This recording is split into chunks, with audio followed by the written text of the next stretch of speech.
Good day everyone.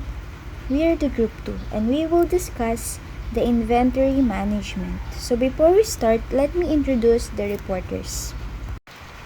Miss Edeline Ahero, Mr. Vincent Delavine, Miss Lovely Joy Esenar, Mr. John Aljon Josly Pineda, Miss Christine Liker Villame, Mr. John Curve Rosales, and Miss Raven Tolentino. Good day, everyone, especially to our dear Professor Alvin Bautista. So for today, we would like to discuss our topic, which is the lesson 7, inventory management. So when we say inventory management, it is the crucial aspect of operations within both manufacturing and service industries. It involves overseeing and controlling the order, storage, and the use of components or finished products, as well as managing the quantities of goods and the company has in stock. So dito meron din tayong tinatawag na proper inventory management. Dito naman sa proper inventory management, ito sila yung mga nag-i-ensure na yung company nila ay merong enough na stock to meet the customer's demands.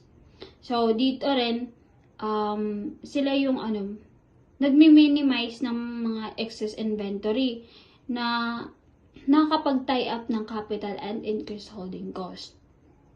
So, under din dito, aside from proper inventory management, meron din tayong tinatawag na effective inventory management. Ito naman yung mga tumutulong sa mga company na mag-maintain ng mga optimal stock levels to avoid stockouts and minimize cost associated with ordering, shipping, and storage. So, dito, yung included dito is yung mga variety of processes such as tracking inventory, forecasting demand, and pagdedetermine ng mga reorder points to keep the production cycle running smoothly. Next is yung the nature and importance of inventories. So, when we say nature and importance of inventories, ito yung mga essential businesses na nagsiserve as a buffer to ensure the smooth flow of operations. So, inventories, may mga nagko-consist ito sila ng mga raw materials, work in process items, and finished goods. So, ito, mga asset ito sila na ito yung mga asset na naka-stored for later use in production. Or minsan naman, ginagamit to sa mga sale. Depende dun sa nature ng business mo. So, ang inventories na to, naka-classify din siya into various types. So, dito, naka-include dito yung mga raw materials. So, when we say raw materials, ito yung mga purchase parts or raw inputs for production. So, ito na yung mga materials na ginagamit nila para sa production or sa sales. Next naman is yung work in process, WIP. Ito yung mga items na partially completed but not yet finished. Next is yung mga finished goods. Ito naman yung mga product na kumpleto na and ready na siya maibenta. Ready na siya for sale. Ganun. Next is yung maintenance, repair, and operations o MRO inventory. Ito naman dito na yung mga tools, equipment, and other supplies na ginagamit din sa maintenance and production. Next is yung pinaka-last is yung goods in transit or yung tinatawag nating pipeline inventory. Ito naman yung mga products moving between suppliers, warehouses, or customers. Ito yung mga products na minumove na siya into like for example, sa mga stores, sa mga suppliers, sa mga warehouses, 'di ba? Kapag kunyari, tulad na lang sa paano ba 'to? Yung sa 'di ba sa Shopee, may mga sila pag nagpo-purchase sila ng mga product, ng mga item, di ba pang maramihan? So, yun yung ginagawa nila. And then, dinideliver nila to sa mga warehouses. Mga ganun mga bodega, di ba? Yan. So, yun yung mga various types ng inventories. Nature and importance of inventories. So ngayon, pag-uusapan natin ang iba't ibang functions ng inventory sa business. Ano nga ba ang mga ito at bakit mahalaga sila? Let's start. Function 1. To meet anticipated customer demand. Unang-una, ang inventory ay para masigurado na handa tayo sa inaasahang demand ng customers. Kumbaga, kailangan may sapat tayong stocks para hindi sila mabitin kapag nag-order sila. Siyempre, mas okay kung laging ready tayo, diba? Kapag hindi tayo handa, baka maghanap pa sila ng ibang supplier. Kaya dapat palaging may available na stock yung inventory. Function 2. To smooth production requirements. Ginagamit din ang inventory para mapanatiling maayos ang production. Halimbawa, kung hindi palaging available ang raw materials, pwede kang mag-stock up para tuloy-tuloy ang paggawa ng products. Hindi ka hihinto kahit na may delay sa supplies. Kung wala kang stock, maaapektuhan ang buong proseso at magkakaroon ng production stoppage. Function 3. To decouple operations. Isa pa, ang inventory ay nakakatulong para makapaghiwalay or decouple ng mga operations. Ibig sabihin, kahit na may isang part ng production na huminto, yung ibang steps pwede pa rin gumalaw. Example, kung wala kang available na machine, pero may stocks ka pa, makapag-deliver ka pa rin. In short, may flexibility ka at hindi basta-basta maaapektuhan ang buong sistema. Function 4. To reduce the risk of stockouts. Pang-apat, inventory. Inventory helps na maiwasan ang stockouts. Kapag ubos na agad ang supply mo, mawawalan ka ng chance to make sales. Pero kung may extra inventory ka, makaiwas ka sa ganitong problema at maiwasan ang sayang na sales. Malaking kawalan ang stockout kasi nawawala ang tiwala ng customer kapag hindi available ang hinahanap nila. Function 5. To take advantage of order cycles. Ang inventory din ay ginagamit para ma-maximize ang order cycles. Sa halip na mag-order ng konti-konti, pwede kang mag-order ng malaki para makatipid sa cost ng deliver or production. In short, mas efficient. Mas makakatipid ka rin sa oras at effort kung malaki ang na-order mo kaysa sa pabalik-balik ka para lang sa maliit na quantity. To hedge against price increases. Dito iniiwasan po yung pagtaas ng presyo ng mga supplies para hindi pa bago-bago ang presyo ng products. To permit operations. Dito naman po sa to permit operations, kailangan yung operation or yung business ay may mga permit sila para makapag-operate ng smooth. The last, to take advantage of quantity discounts. Dito yung mga businesses, take advantage nila yung mga offer na discounts ng mga suppliers, especially kapag malalaking quantity of order ang pinipurchase nila. Objective inventory management. Isa sa goal ng inventory management ay ma-maintain nila na smooth yung sales at inventory or pagsastock ng mga supply ng isang business. Kapag understocking ng inventory ng isang business, maaring bumaba yung sales nila, malulos yung sales nila at hindi masasatisfy ang mga customer. While kapag overstocking naman, pwedeng masayang yung mga stocks lalo kapag hindi na-meet yung goal nilang demand. Inventory management has two main concerns. One is the level of customer service, that is to have the right goods in sufficient quantities, in the right place, at the right time. And the other is the cost of ordering and carrying inventories. Pero, ang pinaka-main goal ng inventory management ay masatisfied ang customers. So, requirements for effective inventory management. So, yung una is a system to keep track of the inventory on hand and on order. So, example po dyan is, kunwari may maliit kang tindahan, may notebook ka or apps kung saan sinusulat mo yung kung ilan pang sardinas ang natitira sa lalagyanan nyo at kung ilan ang in-order mo. Kaya alam mo agad kung may kailangan kang bilhin o puno na ba ang stocks. So next is variable forecast of demand that including the indication of possible forecast error. So kunyari yung napansin mo na tuwing sweldo ng mga tao is dumodoble yung benta mo ng instant noodles. Kaya next time mag-order ka ng sobrang dami nun kasi ganun, gusto mo makabenta ng marami. Pero aware ka na pwedeng hindi rin ganun kalakas na yung benta. Kaya minsan is doon ka na nabibiktima or naloloko.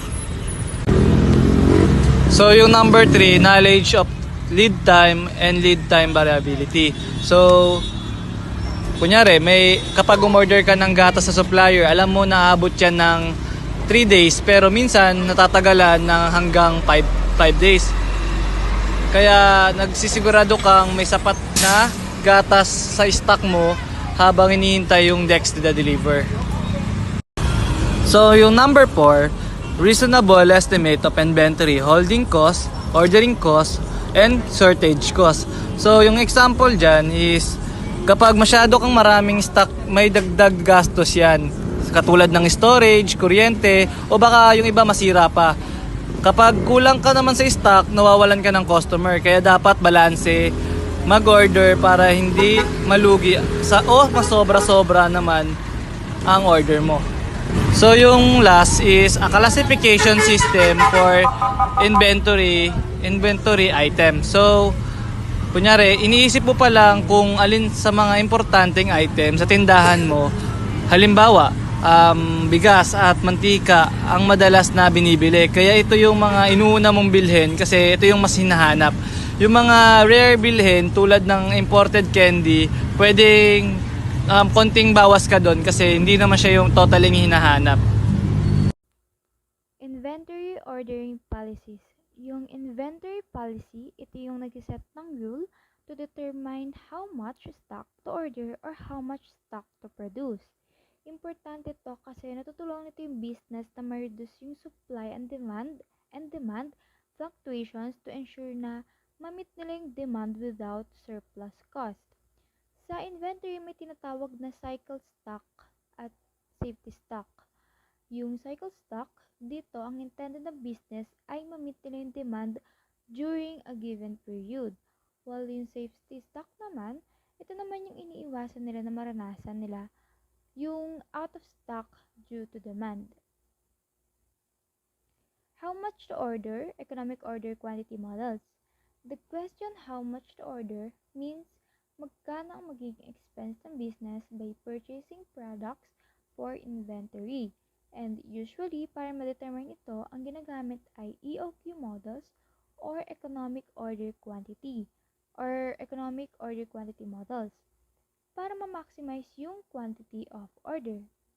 So, bukod sa EOQ models, may another 2 models pa na ginagamit, and ito yung the economic production quantity model and the quantity discount model. So, let's discuss one by one.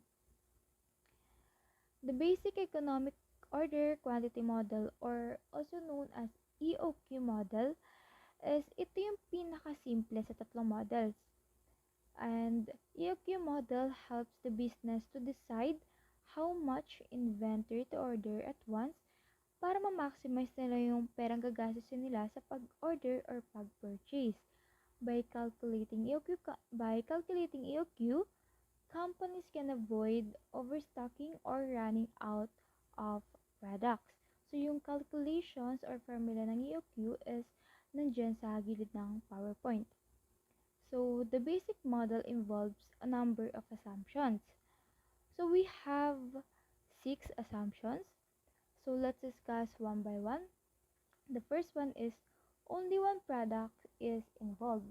Meaning, sa EOQ model, ang usually na minamanage ng business ay single product lang para mas mabilis yung process ng calculations and decision making. Second one is annual demand requirements are known. It is assumed that the business has a clear understanding of its annual demand for the product. Meaning, may alam na sila about sa historical data about sa dami ng nasasold nilang product over the year. The third one naman is demand is spread evenly throughout the year so that the demand rate is reasonably constant. Meaning, the model presumes that demand occurs at a steady rate throughout the year, leading to predictable inventory needs. It helps the business para ma-predict nila kung kailan mag-reorder ng stock without worrying the seasonal demand. The fourth one is lead time is known and constant. Lead time refers to the period between placing an order and receiving it. The EQ model assumes this time frame is consistent and can be accurately predicted, allowing businesses to plan their inventory restoration of stock accordingly. So the fifth one is each order is received in a single delivery. So sa EQ model, ang presumption ay when an order is placed, all items arrive at once rather than in multiple shipments. The last one is there are no quantity discounts, meaning the ELQ model does not consider price breaks or discounts na ina-offer ng mga suppliers kapag umorder ng mga maramihang stocks. So the second model is the economic production quantity or EPQ. So this model is used in inventory management to determine the optimal quantity of a product that should be produced in a single batch. So yung goal ng EPQ model ay ma-minimize yung total inventory cost, which include both setup costs. So we have 7 presumption here, and some of presumption is almost same lang sa naunang model. So yung the first one and second one, na-discuss ko na yan kanina. So let's talk about the third one. The usage rate is constant. So ibig sabihin nito ay ang assumption ng EPQ model ay yung rate ng mga product na na-sold still remains over the period. The fourth one is usage occurs continually but production occurs periodically. Ang assumption ng EPQ model ay habang yung product ay nagko-consume continuously, production is still ongoing in regular intervals of a business. And the fifth one is the production rate is constant when production is occurring. Means na yung production rate ng business is still remains even if the production is still ongoing. So the sixth one and seventh one is na-discuss ko na rin kanina and almost same lang siya doon sa diniscuss ko sa unang model. And yung formula ng EPQ model ay nasa gilid din ng formula. Yun yung ginagamit na formula. So, next naman po is yung how much to order economic quantity models.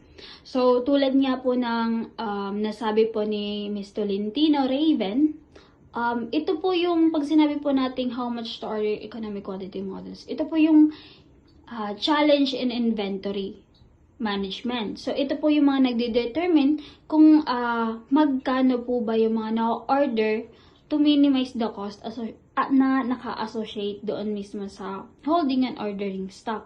So, ang economic order quantity or EOQ model, ito yung mga tumutulong yun yung tumutulong para ma-identify mo yung optimal order quantity ay ma-minimize mo yung total cost, including dito yung ordering and holding cost. So, dito meron tayong tinatawag na quantity discount model. Ang quantity discount model naman, ito yung mga discount na na-offered na ng company kapag bumibili ka ng pangmaramihang, like for example, tulad kanina yung sa Shopee. Diba sabi ko pag bumibili sila ng item, pag napopurchase sila, is that pangmaramihan na, kumbaga larger quantities na. So in quantity discount model,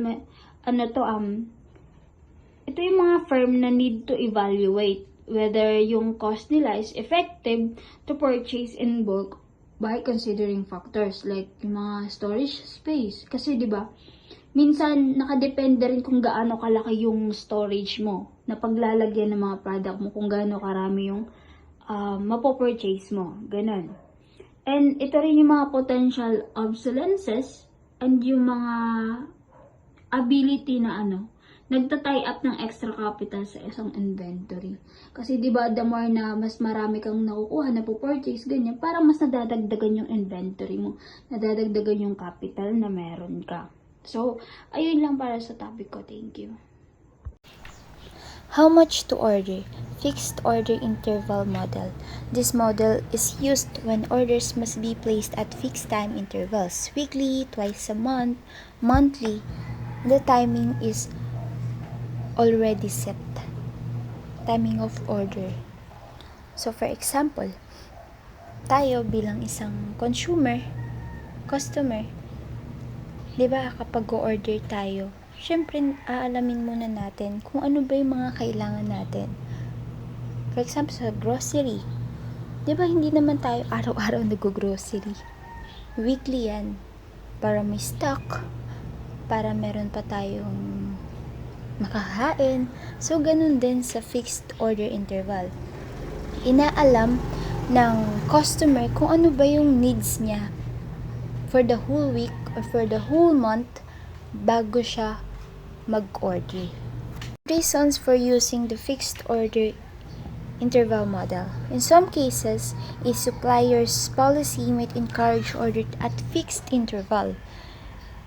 Grouping orders for items from the same supplier can produce saving in shipping cost. So, ito yung isa sa dahilan bakit mas hinihikayat or mas ini-encourage ni supplier's policy na gamitan ni customer yung fixed order interval model upang para mas maka-save sila ng shipping cost. Kasi wala naman sigurong customer na gustong mapamahal yung shipping cost dahil iba-iba yung supplier na kinukuhanan niya ng product or items. So, sabi dito na madalas ginagamit daw yung ganitong model ng tulad ng drugstore, small grocery stores, yun nga, para nga makalesen sila sa shipping cost dahil mas prefer na nila na umorder sa isang supplier na lang. Benefits and disadvantages. Fixed interval system result in tight control. In addition, when multiple items come from the same supplier, groupings order can yield savings in ordering, packing, and shipping cost. So, ito naman po yung benefit ni fixed interval. Makakalesen po siya tulad nga po ng sabi ko kanina, makakalesen po siya ng shipping cost. Kasi hindi ka na kukuha sa iba pang supplier kasi meron ka ng iisang supplier. So, mahalaga po dito sa fixed order interval na iisa na lang yung magiging supplier natin kasi mas makakalasan tayo sa shipping cost na napakamahal. And ang disadvantages naman po, negative side ng fixed interval is lahat naman ng businesses or mga supplier ay palaging may stock, diba? Hindi naman yan palaging meron once na umorder tayo. So, yun yung nagiging disadvantages. Dahil nga, nakaset na yung pag-order natin, maaaring once na umorder tayo is out of stock, maaaring hindi enough yung item na meron sila para sa hinihingi mong order. Nga po, magkakaroon sila ng shortage. So, yun lang po ang nagiging disadvantages ng fixed interval.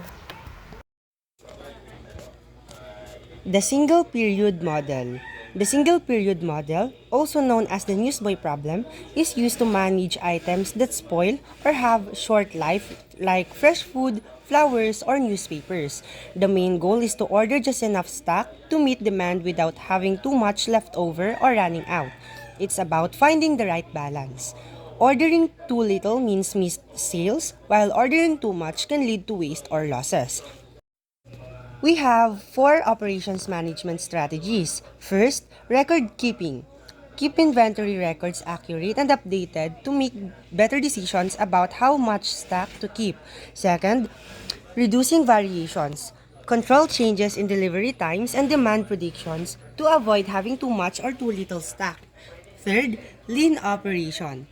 Order based on actual customer demand, which helps reduce shortage cost and avoids keeping too much stock. And last, supply chain management. Work closely with suppliers to get deliveries on time and lower cost. This can reduce the risk of running out of stock and save on storage. In general, these strategies help businesses manage inventory better, reduce waste, and save money while ensuring they have enough stock to meet customer needs.